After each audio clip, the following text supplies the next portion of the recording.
ब्रज की गोपियां जब जमुना के तट पर रोती हैं तो कृष्ण से एक ही बात कहती हैं, अब तुझे बुलाने की इच्छा नहीं रहती, अब तो तुझे भुलाने की इच्छा होती।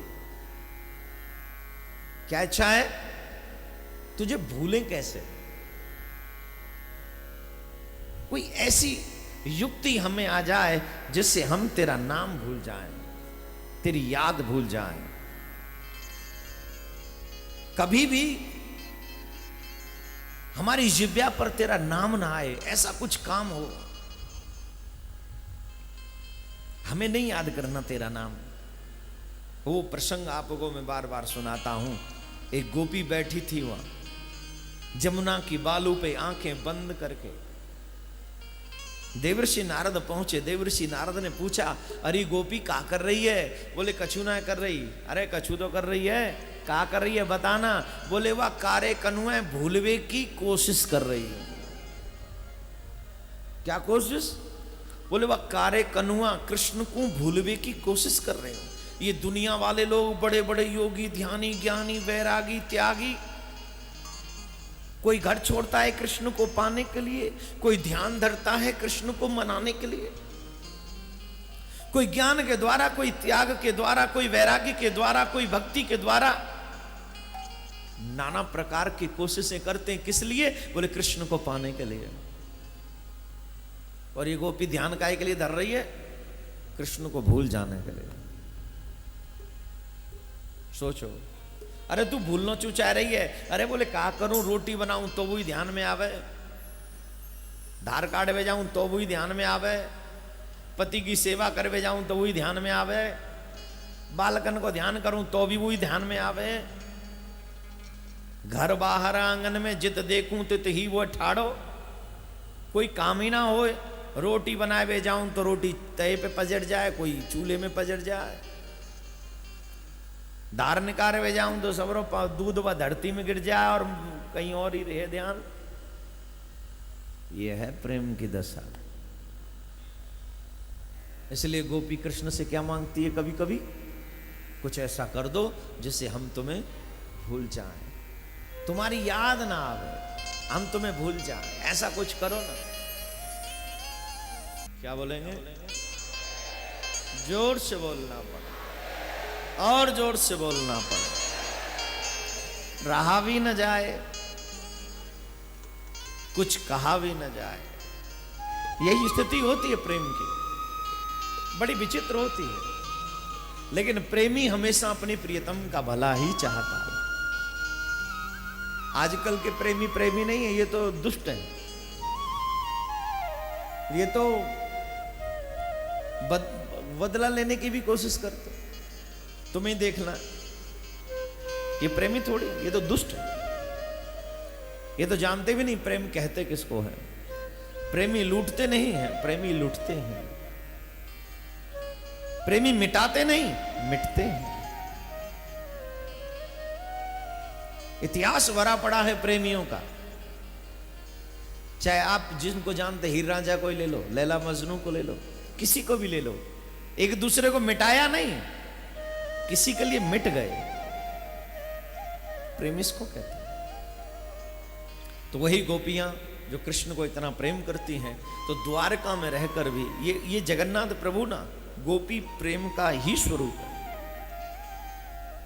वो गोपी प्रेम की कथा ना होती तो शायद जगन्नाथ प्रभु का दर्शन भी ना होता। तो द्वारका में रहकर भी मेरे प्रभु नाना प्रकार की लीलाएं करते हैं, सुंदर सुंदर लीलाएं करते हैं, जिसमें आप सबने अभी अभी सुना कि भगवान ने 16,108 विवाह किए, जिसमें से 16,100 विवाह एक साथ किए। क्यों? क्योंकि धर्म संस्थापनार्थाय संभवामि युगे युगे। भगवान का लक्ष्य क्या है? पृथ्वी पर भगवान को क्यों आना पड़ता है? गोविंद आते हैं धर्म की स्थापना के लिए और पाप की विनाश के लिए। प्रभु आते हैं पाप को मिटाने के लिए, पुण्य धर्म को जमाने के लिए। और धर्म कहां से चलता है? साधु, संत, गौ, ब्राह्मण, वेद, पुराण, मंदिर, तीर्थ, गंगा, जमुना, इन सब जगह से धर्म की धारा बहती है। लेकिन एक एक करके नोट करते जाइए। साधुओं के प्रति अश्रद्धा हमारे यहां हो रही है, ब्राह्मणों के प्रति अश्रद्धा हो रही है, पुराणों से अटैचमेंट नहीं है, गंगा मैली हो रही है, जमुना मैली हो रही है। जमुना तो एक तरह से खत्म ही है। दिल्ली का गंदा पानी जमुना को बना रहा है, बस जमुना नहीं है। दिल्ली से पहले ही जमुना सूखी हुई है, जाके देखो। अब तो बारिश आ गई है, मजबूरन हरियाणा सरकार को जमुना में पानी छोड़ना पड़ा। हथनी कुंड नहीं तो मुख्यमंत्री जी वहां के उसमें गड़बड़ हो जाएगा। जमुना में पानी नहीं है, सूखी हुई है। मई जून में जाके देखना जमुना को, है ही नहीं। जो हमारे धर्म की वजह है, उत्तराखंड में भी मेरे को कोई बता रहा था, वहां की एक कुल देवी है, वहां के लोगों ने जबरदस्ती उस कुल देवी को हटाया, उस उत्तराखंड की देवी को वहां की सरकार ने हटाया, तब जाके इतना भीषण आपदा हुआ है वहां पर। वहां कोई देवी है। मैं जब गया उत्तराखंड में, वहां देहरादून जब गया आगे सेवा करने के लिए, संयोग से 2 दिन मिले हमें, तो हम गए तो वहां हमें ये बताया गया, महाराज यहाँ देवी को जबरदस्ती जो इस पूरे उत्तराखंड को संभालती हैं उनको हटाया गया जबरदस्ती, और जैसे ही हटाया गया उसी दिन दूसरे दिन ये प्रलय आ गई। मतलब कोई न कोई ऐसे लोग जरूर हैं जो हमारे धर्म को समाप्त करना चाहते हैं। कुछ लोग हमारे ही लोग हैं जो शैतान बन चुके हैं, चाहे वो पैसे के लालच में बने हो, चाहे वो हिरण्यकश्यप, कंस, शिशुपाल, दंतवक्र के वंशज हो, चाहे उनकी छाया उन्हीं के परिवार को आगे बढ़ाने वाले हो। कुछ तो गड़बड़ है। हमारे ही धर्म पर आक्रमण होता है माय डियर, बार बार होता है। वजह जानते हो? क्योंकि तुम सर नीचे करके बैठे रहते हो, तुम्हें बोलने का मन नहीं होता है। हो रहा होने दो, मेरा पेट भर जाए, मुझे और किसी से क्या मतलब है, बाढ़ में जाओ सब। आज जमुना नहीं बहती तो कौन पूछ रहा है तुम्हें? तकलीफ होती है। बड़े बड़े शहरों का गंदा पानी दिल्ली में छोड़ दिया जाता है, सीवरों का पानी गंगा जमुना में छोड़ दिया जाता तो खुलेआम, और कोई रोकता नहीं। अभी में हमें ब्रज के कुछ साधु संत मिले, वो बता रहे थे, महाराज अब तो जमुना के पानी को टच करे तो चमड़ी, जो चर्म रोग है वो लग जाता है, इतना दूषित हो चुका है। और उसके जिम्मेदार आप सब। क्यों? बोले आप निडर हो, हमें क्या मतलब है, होने दो। हमारे यहाँ होके थोड़ी बहती है जमुना। तो अगर जमुना तुम्हारे यहाँ नहीं बहती, गंगा तुम्हारे यहाँ नहीं बहती, नर्मदा तुम्हारे यहाँ नहीं बहती, कावेरी तुम्हारे यहाँ नहीं बहती, तो राम कृष्ण से कुछ मांगा भी मत करो। अगर तुम अपने धर्म को कुछ दे नहीं सकते तो अपने धर्म से कुछ उम्मीद भी मत रखो। फिर बन जाओ राक्षस, बन जाओ दुष्ट, जाओ कहीं और, नहीं जा पाओगे। क्योंकि ये भी जानते हो कि देने वाला भी यही है। इसलिए भगवान जब भी आते हैं धर्म की स्थापना के लिए आते हैं। और धीरे धीरे कलयुग में, और एक बात, घोर कलयुग कब होगा? जब गिरिराज नहीं होंगे, जब जमुना और गंगा नहीं होगी, जब भागवत नहीं होगी, ब्रज में गोवर्धन नहीं होगा तो कलयुग आ जाएगा, जमुना नहीं होगी तो कलयुग आ जाएगा, गाय नहीं रहेगी तो कलयुग आ जाएगा। और आज सरेआम गाय को काटा जा रहा है, कोई बोलने वाला नहीं है।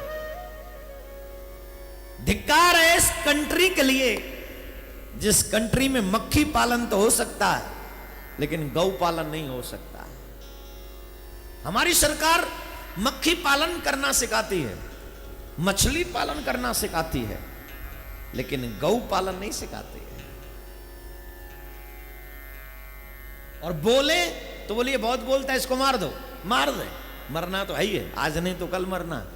अच्छा है, ऐसे बुरे देश में जीने से तो बढ़िया है जहां गौ माता ही सुरक्षित ना हो, जहां जमुना ही सुरक्षित ना हो, जहां गंगा ही सुरक्षित ना हो। ऐसे देश में जीकर भी तो पाप ही लगेगा। इससे तो बढ़िया कुछ मर जाए। मेरे भाई बहन, कृष्ण आते हैं धर्म की स्थापना के लिए। जब वो अपनी जिम्मेदारी हम पर छोड़ जाएं तो सोचो कुछ जिम्मेदारी हमारी भी बनती है। आंदोलन होता है महंगाई के लिए, आंदोलन होता है भ्रष्टाचार के लिए, क्यों नहीं होता आंदोलन धर्म के लिए? क्यों नहीं होता आंदोलन गौ हत्या बचाने के लिए? क्यों नहीं होता आंदोलन अपनी जमुना मां को बचाने के लिए? क्यों नहीं होता आंदोलन अपने बच्चों में संस्कार जगाने के लिए? क्यों नहीं होता? क्यों? क्योंकि जो लोग आंदोलन करते हैं कहीं ना कहीं वो भी कहीं ना कहीं घिरे पड़े हैं। धर्म सुरक्षित होगा तो देश सुरक्षित होगा, याद रखो। इसलिए पहले धर्म को बचाओ, धर्म बचेगा तो देश बचेगा।